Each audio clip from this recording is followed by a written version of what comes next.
It's a full room this morning. This is great. So good morning, everybody. I'm Vickie Wilkins, and welcome to our members and some of our guests this morning. We're so happy that you are here today. Unfortunately, Mimi is away at a funeral for a family member, so we have her in our thoughts and prayers today. We will have Terry, a member of our Alumni Association board and volunteer that will be helping us today with a few things.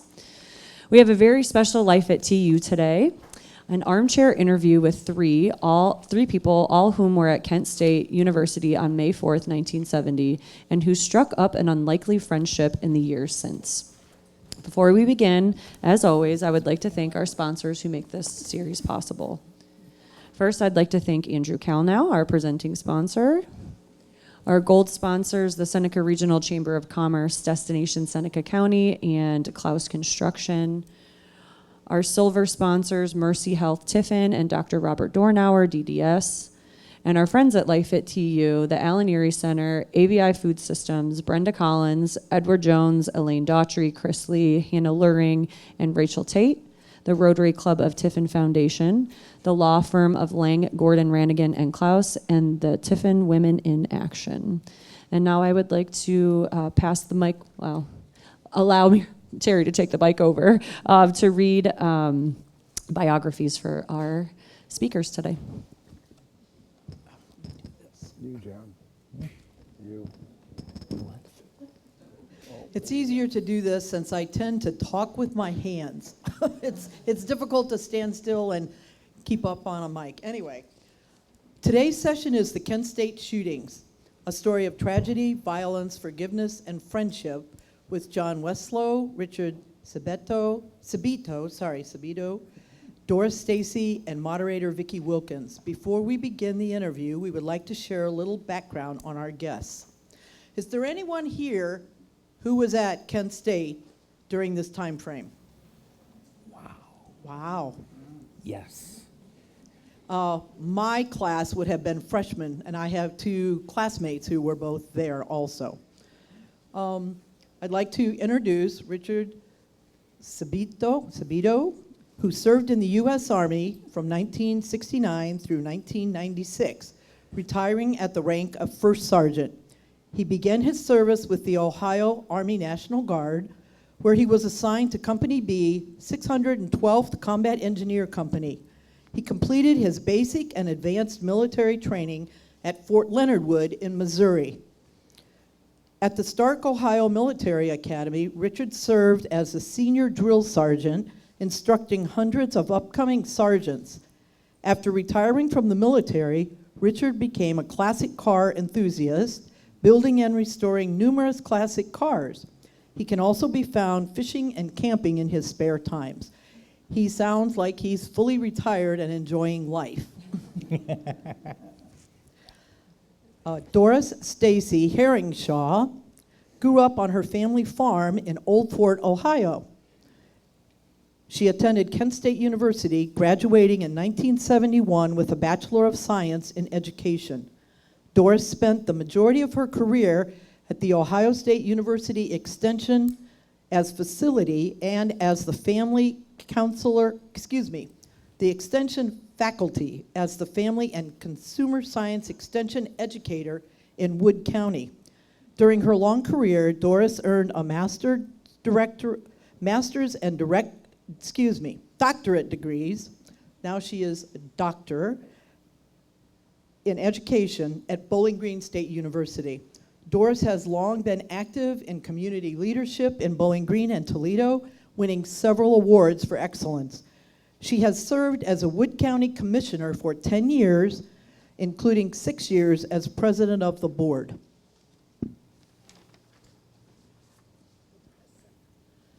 John Weslow was raised in Elyria, Ohio, the middle of 3 children.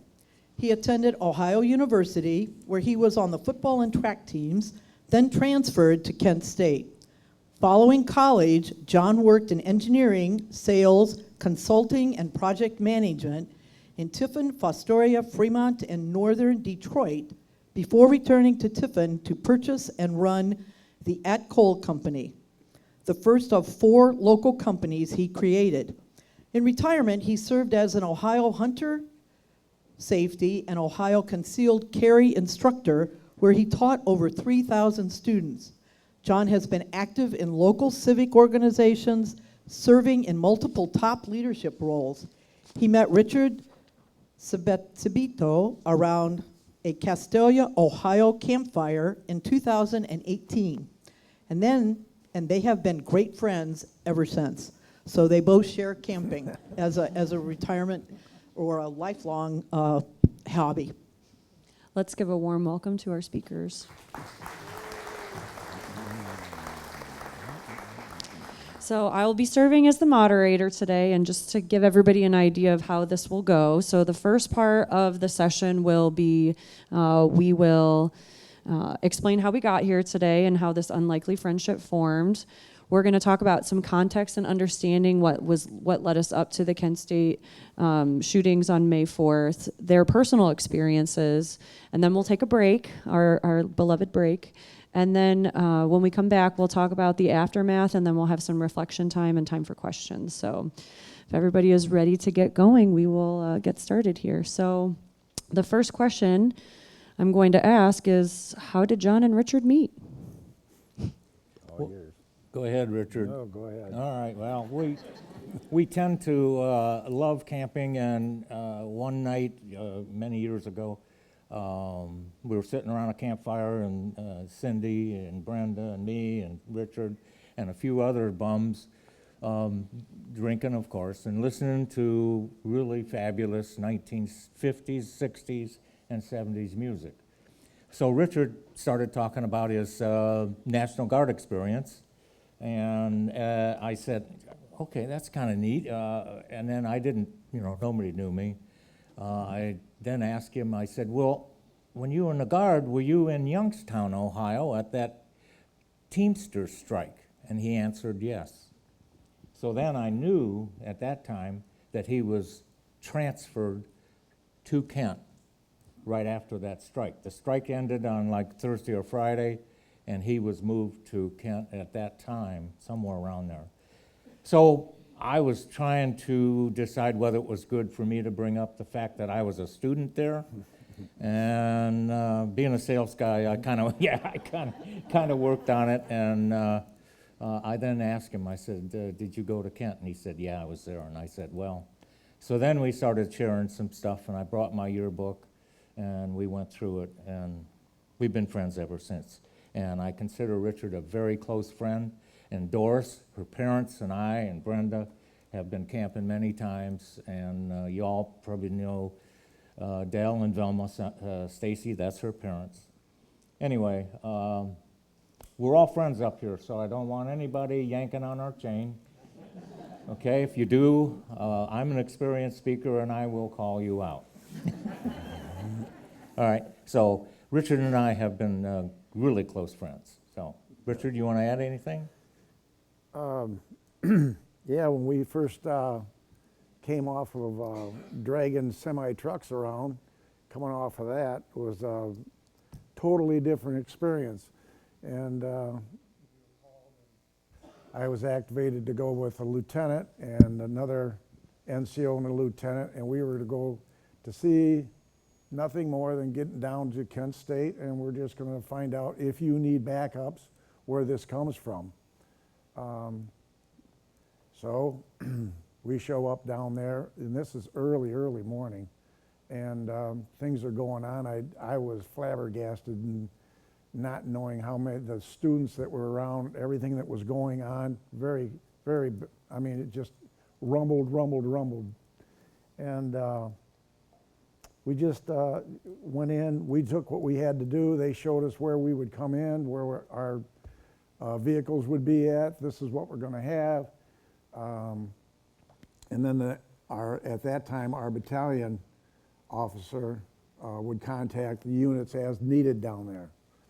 So I thought I was just going for a ride. Yeah, and watching the pretty girls. Got away from training, didn't have to do anything there. I thought, well, this is pretty cool. And until we got there, and there was a lot going on. We're gonna talk about that later. Okay. All right. But anyway, Richard and I have been friends ever since, he was president of the organization that owns this campground, and I'm the current president of that organization. So, I tried to run. yeah, anyway. Okay, that's how we met. So you have the next question. You asked the audience. John. Me? Mhm, Yeah. yeah. There was 4 or 5 hands that went up and said you were at Kent State.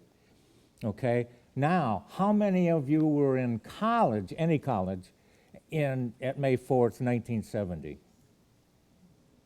Wow.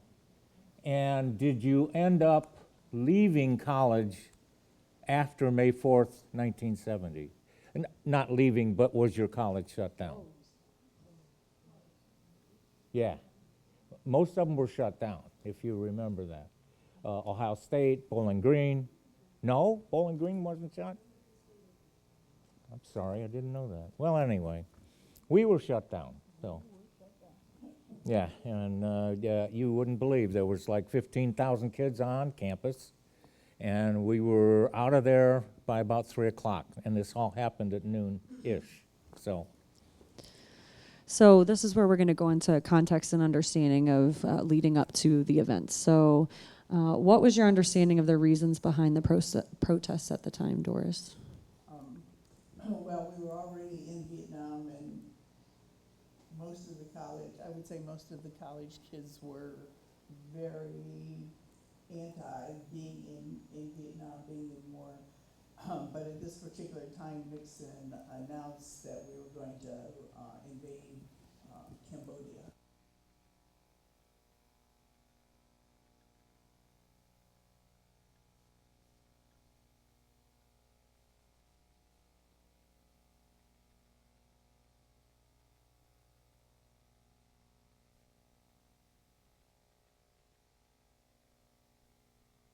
On the screen for those of you, this was on April 30th when Richard Nixon announced the invasion of Cambodia. And meanwhile, the Ohio National Guard troops had been on duty at a violent Teamsters Union strike in Youngstown, Ohio, approximately 2 weeks before. So right now we're setting the stage. They're already at a violent situation prior to this happening. So how did the presence of the National Guard on campus affect the student body, John? Richard? I didn't get to see as much as I wanted to, but again, we were in command and control, and we just came in, got with them. They were telling us what was going on. I've never seen that many students in my life. Everything was lots of noise, lots of confusion going on, even though we were way in the back.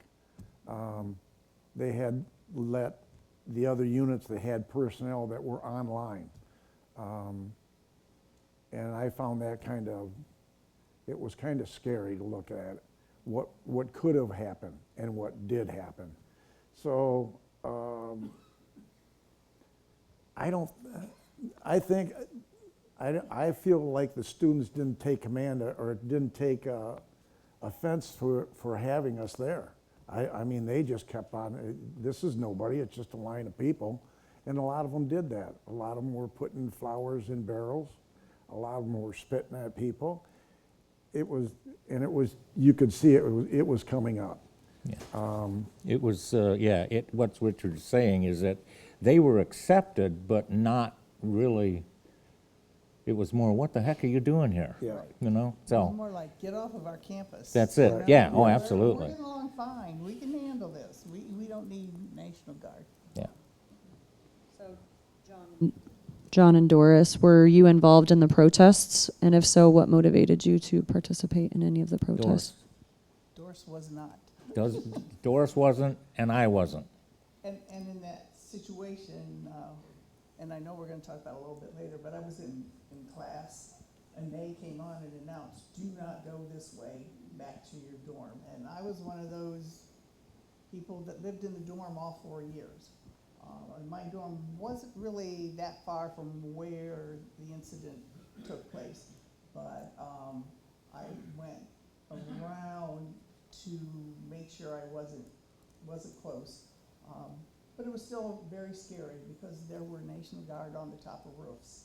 and you could hear the noise, and you could smell the tear gas, and you just kind of went, get me out of here, quick. But I was not a protester, and I'm not an activist. So, right now on campus, if we ever have an incident or something that happens, all of our students immediately get a text message, we get an email, we get a phone call. How are the events communicated to the students on May 4th? You want me to talk about that, don't you? All right, there was a radio station, WKSU, and then there was a Ravenna radio station as well.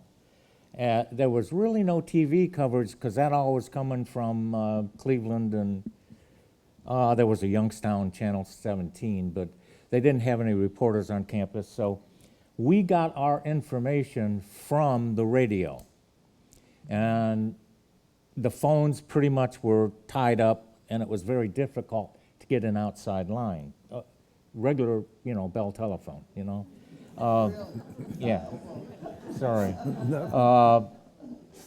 Anyway, but it was the radio stations that gave us information. And, of course, the information that I first heard after being told to leave where I was at was that 2 students were shot and 2 guardsmen were shot. So I'm going, poop. There's a war going on up there, And what Richard had to say earlier about the guns and the flowers, me being a hunter and so on and so forth, I knew how lethal those doggone guns were. I mean, they were 30-06 guys, and I take that when I go caribou or bear or whatever. It does the job, 1 shot. So that's all I heard, and I was getting excited, so go ahead. Do you feel that the media accurately represented what happened? Yes or no?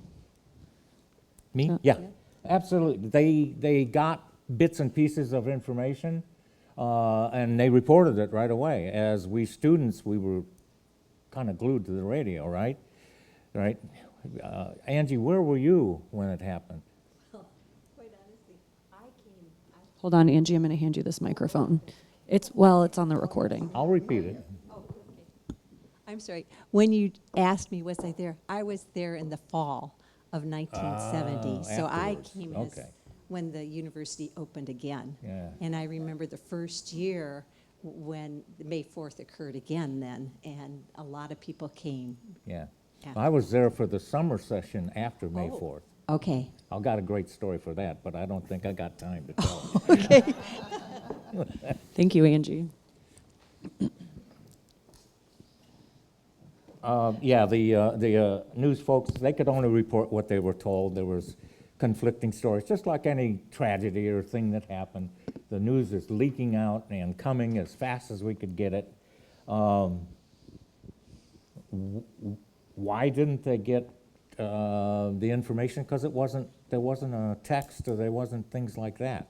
So they couldn't stretch the truth, or they couldn't make stuff up because they had no information. Do you want to add anything, Doris? The only thing I would say, since I lived in the dorm, there was 1 telephone in each room, and there were 4 of us. So, that was an improvement. It used to be at the end of the hall. End of the hall. 6 rings was me. So the telephones were all tied up, so that we didn't get any information in or out that way. Most of ours was, we had a PA system in our dorm. I was in what was called tri-towers, and there were 3 dorms, a male dorm, a female dorm, and then just 1. Those were both individual rooms, single rooms. And then ours all had four people in a room. So we just kind of waited for what the PA people told us, the RA told us over the PA system, because we didn't have really good radio reception either, because we were in this dorm. So communication was a little skimpy. A little different today. Yes, absolutely. We would know right away today, wouldn't we? Yeah. Everybody's phone would be going off with Buzzing. text.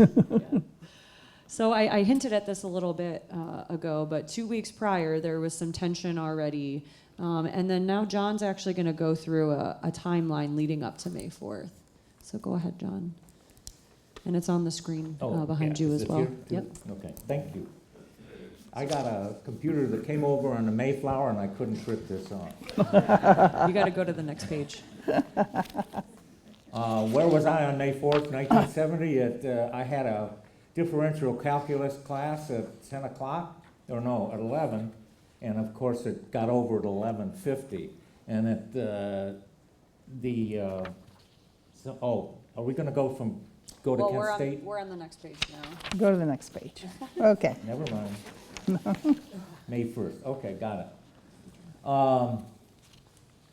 May 1st was Friday, and son of a gun, I was working at a bar, it was a carryout, I was a wine and beer carryout next to the state store. I was an assistant manager. Anyway, Friday night, some cyclists called the Chosen Few, is that right? Yeah. Yeah, Chosen Few came and they kind of ran around the North Water Street, I think the name of it was, where there was a bunch of bars and rock things going on, rock and roll. Joe Walsh started there, Chrissy Hines, and Devo. So just so you know, some of you folks know those names, and unfortunately our kids don't. But anyway, they started in this area, so the Chosen Few came, and there was big lines to get in all the bars, so they started doing wheelies and stuff in the street, and then they decided to set a fire. And of course, normal Friday night, and the bars are packed, and everybody's drinking like crazy, and our job was done at 10, we went downtown, and sitting in the bar having a beer or two, and then the mayor decided he'd close the bars at about 12 o'clock-ish because of this fire and all the nasty stuff going in the street. So he closed the bars, and guess what? Us drunks walked out there. Well, not me. I went to my car and went home, or to my apartment. Anyway, it got worse, and they called in they had only 32 people to run the law enforcement. They called them in and pushed the people from downtown back to campus. There were some broken windows and some pretty well disturbing things. Doris, were you out on Friday night, May 1st? No, I was not. Well, was not out on Friday night. Actually, I was back in the dorm, so I really didn't have any idea what was happening leading up downtown. to- I keep saying John was more worldly than I was. Thanks, Doris. It's true. And then, Richard, do you want to comment on where you were on Friday, May 4th? Were you still in Youngstown at that point, or were you guys No, were on we- campus at that point? That had shut down, everything was secured there. Again, when we show up on the 4th. On that. The 3rd, Richard, you were here, right? You were, While the building was still small. Right, okay. yeah, And, the building was 3rd, still smoldering. But just seeing what was going on, and there was only 4 of us that came in on top of this, and then we were supposed to report back. So as soon as we got our 12-pack, we headed back. Stopped by to see John, Probably came into my store. probably, yeah, probably. But it just was, I was a 19-year-old kid, and with no experience of shooting anybody, let alone what was going on there. You could just feel the tension and everything that they had done. We were trying to get up, where are we supposed to rendezvous? Where's our vehicles? And they're running around there like they're crazy. So there was a lot of confusion within the command, which was set back. They weren't out there, they were only getting what was going on when people would come back in. So it was getting pretty bad. Yeah, when Mimi and early I on. met with John, he had talked about the tension that was taking place in Kent, Ohio, leading up to this. So even 2 weeks prior, and then actually on Kent State, if you think about students that are already kind of angsty, going to bars and drinking, and then the mayor saying, okay, we're shutting down the bars, so you guys got to get out of here. And where do Bad they go? move. They go to the streets. So you can kind of see this building up as him and I were talking, building up of the tension, especially on Kent State's campus. Well, I think the other thing, town of Kent was not real friendly to students from the get-go. I mean, as a student, if I would go downtown and went to purchase something in the local store, their employees would follow you around every place you went, not to help you, but to make sure you didn't take something. So it was not a very trusting environment to begin with. So adding all of this on top of it just seemed to accelerate everything that was happening. So. Right.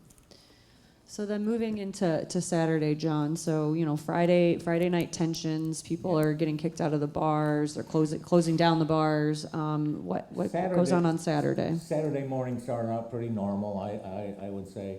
I was getting ready for a fraternity party out at a place called Roundup Lake, and we were kind of Okay. You guys that were there know all about Yeah. it. Sure. Anyway, so it was kind of normal. I didn't have to work that day, so it's just a normal Saturday, except there was guards arriving, They were ordered to start coming from James Rhodes, the current governor. And we didn't know this, but he was running for Senate. And his election was going to be Tuesday after Monday, May 4th. That was when the vote was going to happen. It was a primary or something. So we also Something. have on here, there's gatherings with speeches voicing discontent with the invasion of Cambodia. This is taking place on Saturday, and the use of force by Kent State Police, Sheriff Department, and Highway Patrol. Outside agitators arrive and things get out of hand on campus with only local law enforcement on duty. Yeah, they only had 32 folks. Then they called in the Ohio State Highway Patrol. So that gave them a bigger group of folks to control. But then in the meantime, the guards started coming.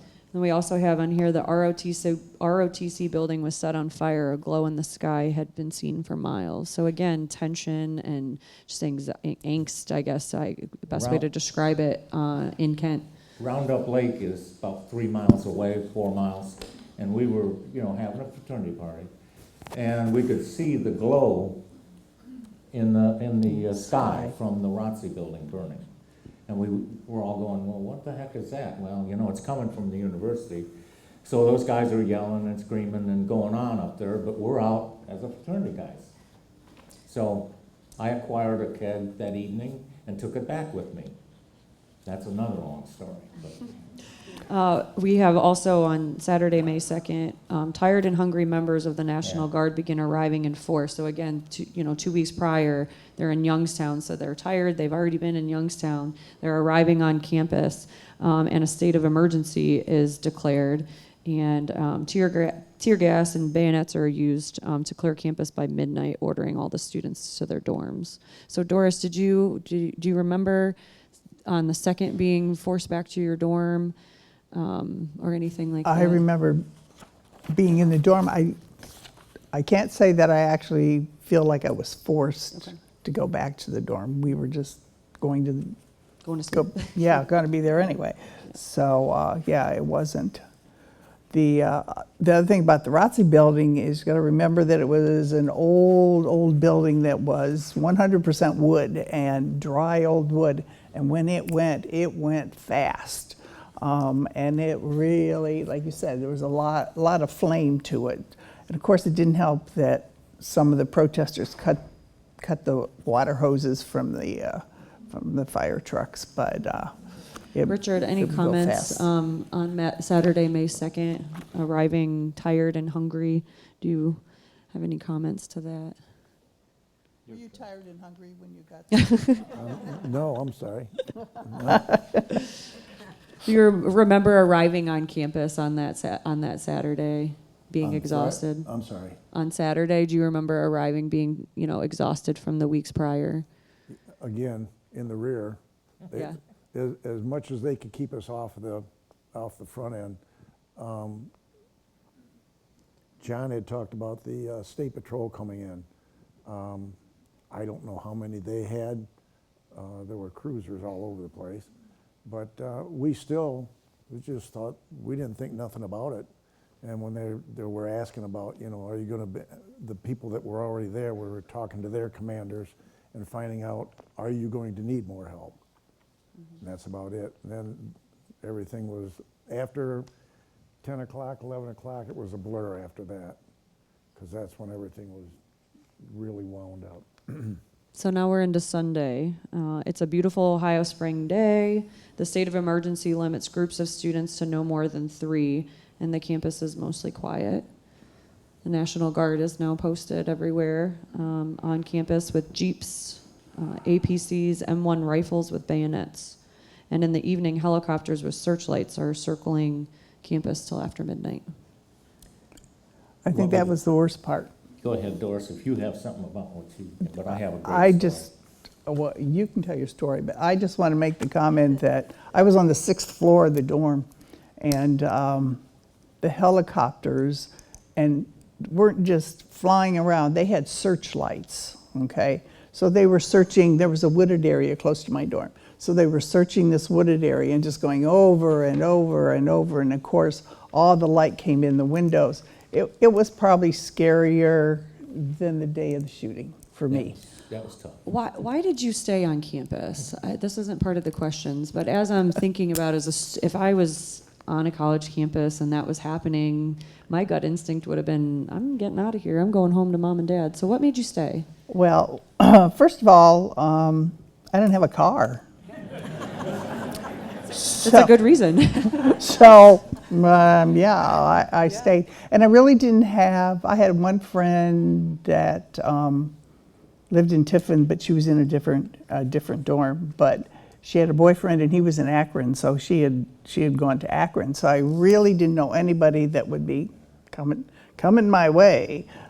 So I just kind of hung out. And I also feel like, we don't have social media. We're not texting and posting things on Facebook, creating more anxiety too. So a lot of it was what you heard from maybe somebody else. But so I can see how maybe in today's world, campuses might have cleared if you weren't a protester. You probably would have been out of here.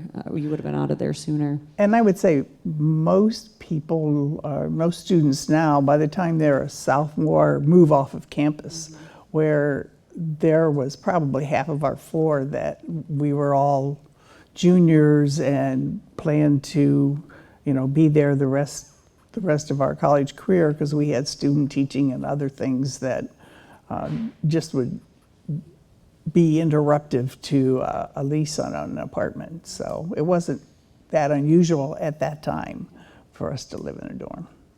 So.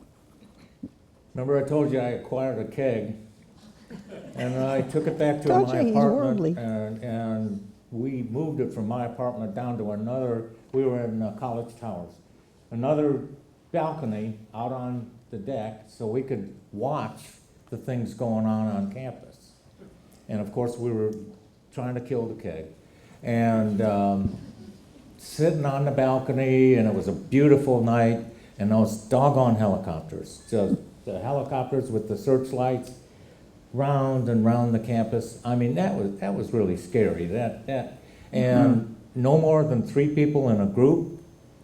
Can you just visualize you coming into this building today and having a guardsman outside with a tank and an APC, or a Jeep and all kinds of stuff. So imagine that. So we're watching all of this, of course, and like Doris said, it started building. So You knew it. Okay, so we've arrived to May 4th, so the morning.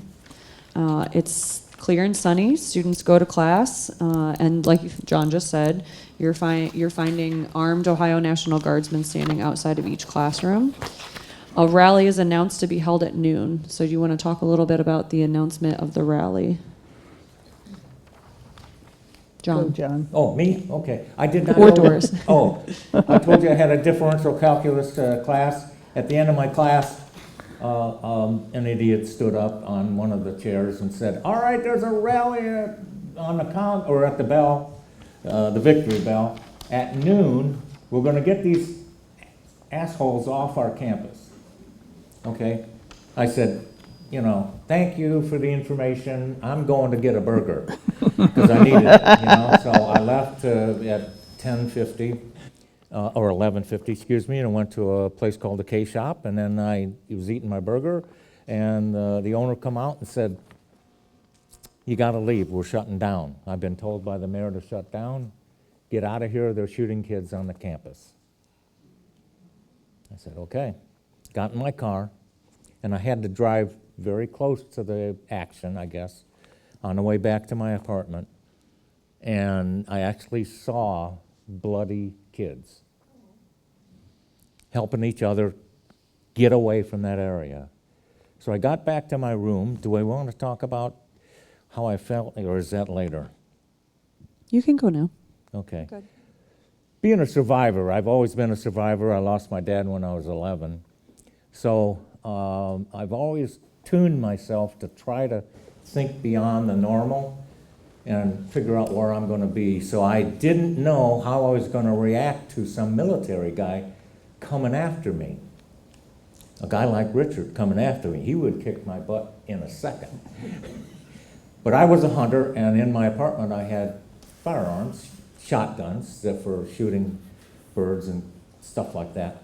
And we did hunt. I did hunt while I was in college. So I went back, and of course the information was very skimpy. I saw bloody kids. I didn't know what the hell was going on. I got my shotgun out and I laid it there, and I laid a bunch of ammo on the floor, and I said, if they come to this door, I said, we'll take care of them. That was my survival mode, because I did not know how to protect myself from a guy like Richard, who had a gun. So I was going to kind of even the odds a little bit. So I was scared. You don't see me scared much, but I was. So go ahead, I'm sorry. On the previous slide, it said things go from bad to worse. So this is leading up to noon. Author James Michener compares it to a situation of a driverless car running down a hill. Do any of you want to comment on that? Just the chaos that was taking place leading up to noon?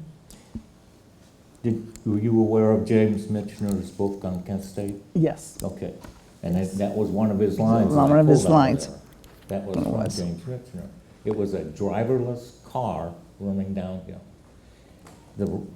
James Rhodes was involved in it. The Satram, the mayor of Kent, and was it White? Bob White was the president. Yeah, and he wasn't even in town. He wasn't there, he was in Iowa. Yeah, at a meeting. So, anyway, yeah, it was pretty sad. All this stuff happened that were made, there were a lot of bad decisions made by many people. And they all showed up, and it ended up, the very tensions were coming to a boiling point, and at noon, they held this rally. And then the guard was told to disperse the rally. The only tools they had were tear gas, and that didn't work because guys were picking up the tear gas and throwing it back. I wasn't there. Doris wasn't there. I wasn't there. But from all the stuff I've read and all the people I've talked to, that is what was going on. So anyway, as we read, and hopefully we'll show some slides, you can see is this a slide? I got it. That one, you see right there. That's what, 2 kids got bayoneted in that, shortly around that time. That picture was taken. Now they ended up going up and around that building. That building in the back there is Taylor Hall. Taylor. Went around and down into the practice field towards Doris's dorm. Towards my dorm. Yeah, they were coming my way. Right toward her dorm. Oh, man. Anyway, so it just got worse and worse from there.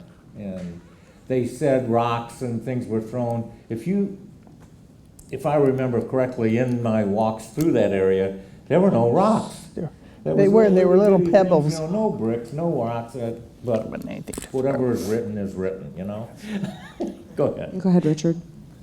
How many in here were in the military? Hoorah. The confusion that was coming And a lot of you don't understand is that when a command's given, it isn't really taken. You do it. And there was so much confusion. You got air support, you got armored cav unit on the grounds with their APC tracks. And so with that amount going on, I can't see how the students even could imagine. You know, I'm looking in the air, I've got people up here, we got people on the ground, we got people running around with guns. What the hell's going on? Hell's about to let loose. And they had but they had made that themselves by pushing more and pushing more. And then here comes the State Patrol, and they push back more, and they put. So it was inevitable something was gonna, take place, and it was gonna be bad. John doesn't go hunting with a helicopter on top of him, or he isn't taking an APC out with it with a 50 cal on the top of it. And that's what was happening. I mean, the guard was there and they were loaded for buck. And it was just a matter of time before they said go. So John, you shared you were in the burger joint having a burger at that moment. It was a hangover medicine. Yeah. Doris, where were you at noon? Well, at 11:50, I left my class, and at that time they announced, do not go through, past the Victory Bell to go back to your dorm or wherever you're going. So I went the long way around, but, the National Guards were on the roofs of the buildings that I passed, so it was kind of scary. But I went back to the dorm, and like I said, I was in tri-towers, and the 3 towers are joined together by a rotunda. And the bottom of the rotunda was just a carpeted area where everybody hung out. Even the SDS students were there, all these people that were kind of stirring up trouble, I would say. But on the second floor was the dining area. And so you took these stairs, you went up to the dining area, and it was round, and it was glass all the way around. And in the middle was a big cement pillar. And I got my food, and I thought, I think I'm going to the other side of the glass. And I'm glad I did, because there was a bullet that came through our window and was lodged into the cement pillar in the middle of the room. And we sat there and went, what is that popping sound? What is that noise? Not realizing what it would sound like when it came through a window. Or, I had, as a kid, we did some shooting too, but it just was not the same. It was kind of scary and disheartening a little bit. So, Richard, where were you at noon? I'm sorry? Where were you at noon? Hiding someplace.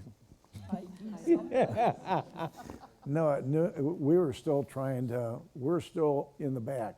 There's 4 of us. And we're still in the back trying to talk to them about if we need more people and where they go and what's going on. Everything else was just a cluster of confusion going on. So 4 Kent State students were killed during this incident, and 9 more were injured. Doris and any of you, do either of you know anybody that was killed?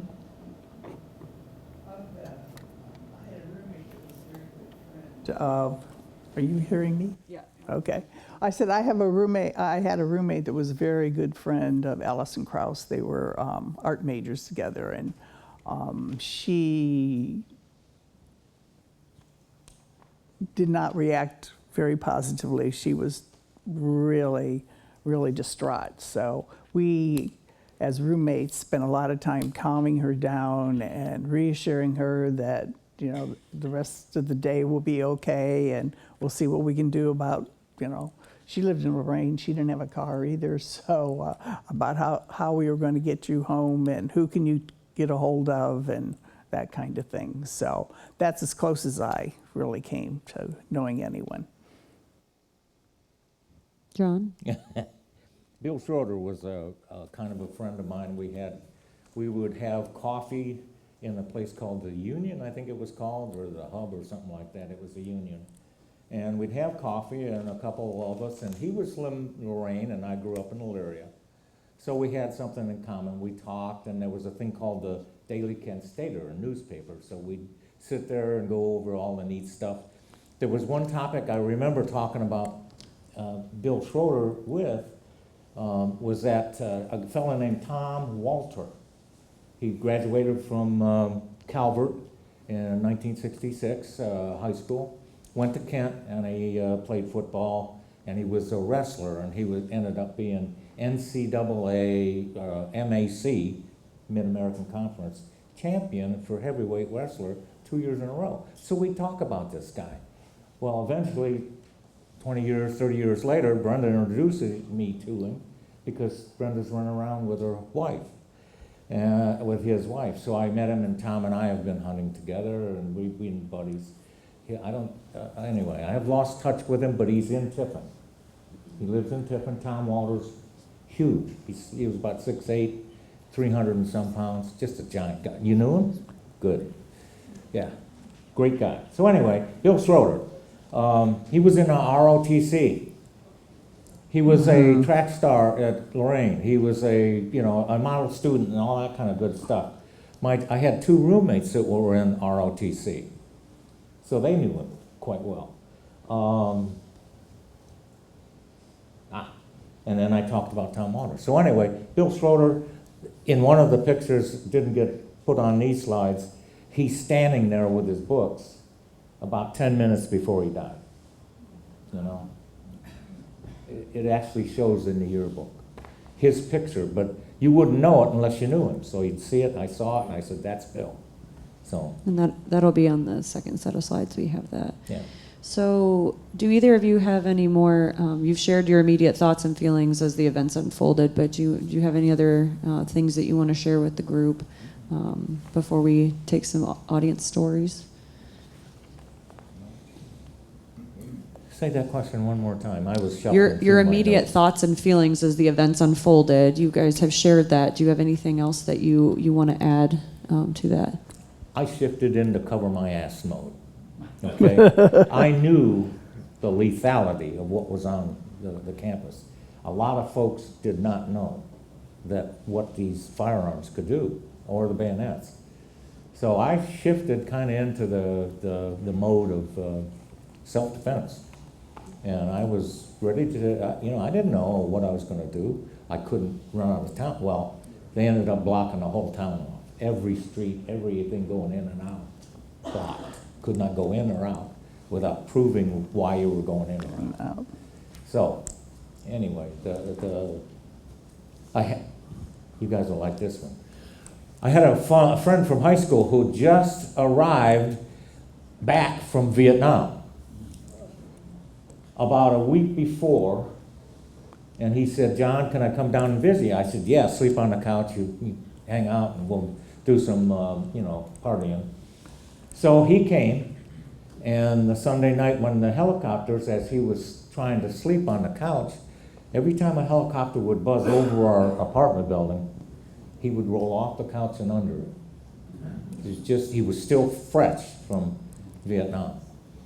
He was distraught. He had brought this big, huge Harley chopper or whatever, looked like Easy Rider, So anyway, he was there with me, and we left the campus together because he had a big chopper, and he knew that he'd get the 3rd degree. He decided to take me with him, so. Yeah, I was in self-defense mode. Doris? Well, you talk about leaving campus, and I kind of laughed because when we first met to talk about this, I went, I don't remember. I really do not remember how I got home. John knows more about how I got home than I do because he camped with my mother, and my mother said, well, she took a bus, she did this, she did that. I said, I don't remember how I got to a bus station, where I went, how long it took me. It's just gone, So I don't know if that's from fear or shock or quite why that is, but the brain does strange things. So when I try and remember a story, I ask John, I go, what did my mom tell you about that? So, but yeah. Richard, any thoughts or feelings that you want to share before we take a break? We're good. It, I don't want to ramble. this part of the questions was personal experience. So is there anybody in the audience that was at Kent State that would like to share their personal experience that day?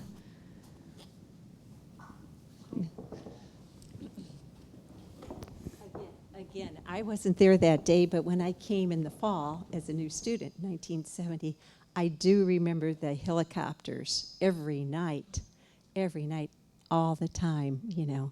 And I was in one of those dorms that you're talking about, you know, on the side by the common area. And a lot of things were wooden off, and you couldn't go in certain places on campus there. You were only allowed to walk at a certain time and not go to certain areas when they resumed classes again. But it was a very anxious time. And that May 4th, the second time around, or a year anniversary, we were all asked to leave, you know, and that's what we did. And yeah, I wondered about a car too, because I had to get back to Cleveland. I saw another hand. Okay. We want his opinion. At that time, I had graduated from Kent State and got my master's degree, and I happened to be a minister, and I was at my first church in a place called Silver Lake. I went home for lunch. I never went back to my office. The town was under a curfew all summer long, and the helicopters that you talk about were around all summer long. So, having been a graduate of Kent and also a resident, you know, you're torn between how you feel. And you feel kind of betrayed by the university because you have a curfew. It wasn't fair.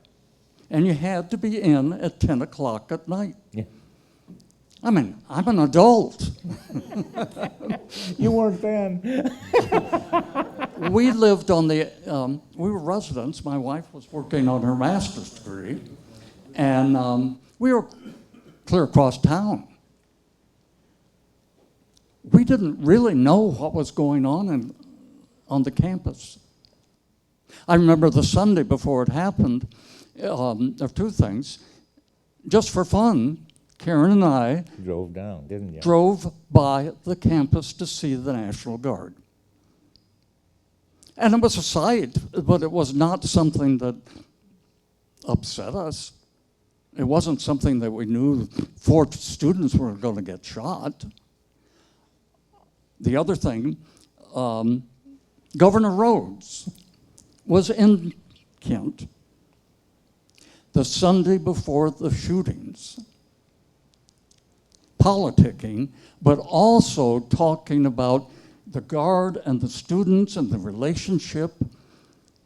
And he made the comment, he didn't care if students got shot. He did. So you can imagine how people felt. And in the morning, I always listened before I went to work, WKNT. Yeah, that's it. And they announced on the 8 o'clock news there was going to be a gathering at the Commons. You all come. And this is not a public radio station, it's just a regular AM station. So it was, having been a graduate and also a resident, it was a horrible time. As Dave said, I was in graduate school at the time, but I had completed all my courses, and I was working on my thesis. So I had a job. I was working in a school, and I didn't know, and Dave didn't know how I was going to get through Kent to get home. And luckily, we had a carpool from Kent to where the school was. We followed a school bus, and because we followed a school bus, we followed them right into the town. And we were able to go home. But Dave called different church members and setting up places I could go if I couldn't get into Kent. So it wasn't, Sunday was just, to us, just a very normal day, and then all of a sudden, that happened. And when I had lived on campus, because I did my undergraduate at Kent too, I graduated in '66, and I lived in Prentice, which was right where all the shooting was.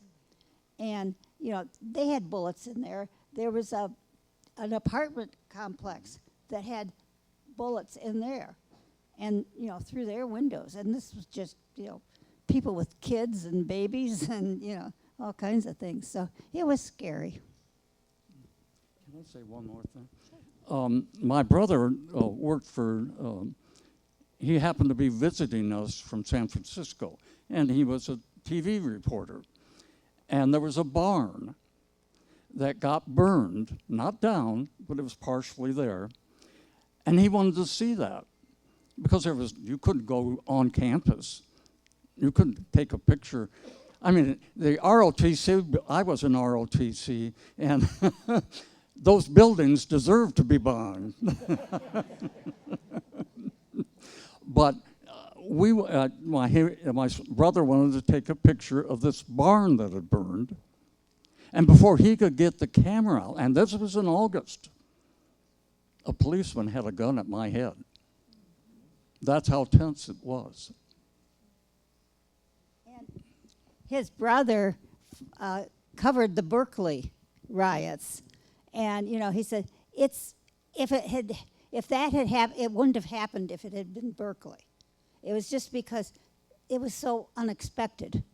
Here was this Midwestern, college that a lot of the students, lived at home and they would commute, and it just didn't seem like the setting where you would have this.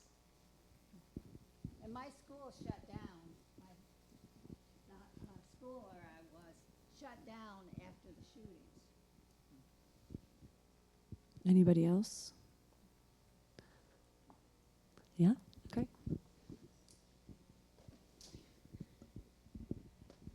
Just as a different perspective, I lived on a military base in North Carolina when it happened, and we lived in fear every day of our spouses, our families getting orders for Vietnam.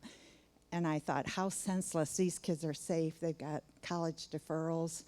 What are they doing this for? And, we're giving up their lives for something that they could be on the other end of it, being sent to Vietnam every day. So, yeah.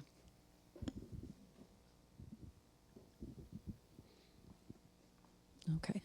I have to have my notes. I'm sorry. Okay, so we are right at 11 o'clock, so we are doing great on time. So we are going to take our 10-minute break, but please stop by the check-in table. There is a flyer about our new Tech for Seniors program. It starts next Wednesday, and it'll be the third Wednesday of each month. Different topics. The topics are listed on it. If you want to attend the session next Wednesday, we do need you to sign up because we have to limit it to 30 people that can, or you might have already picked them up when you walked in. Most people probably did. So please just make sure you sign up if you would like to do that. And we will see you back here at 11:10. Thank you.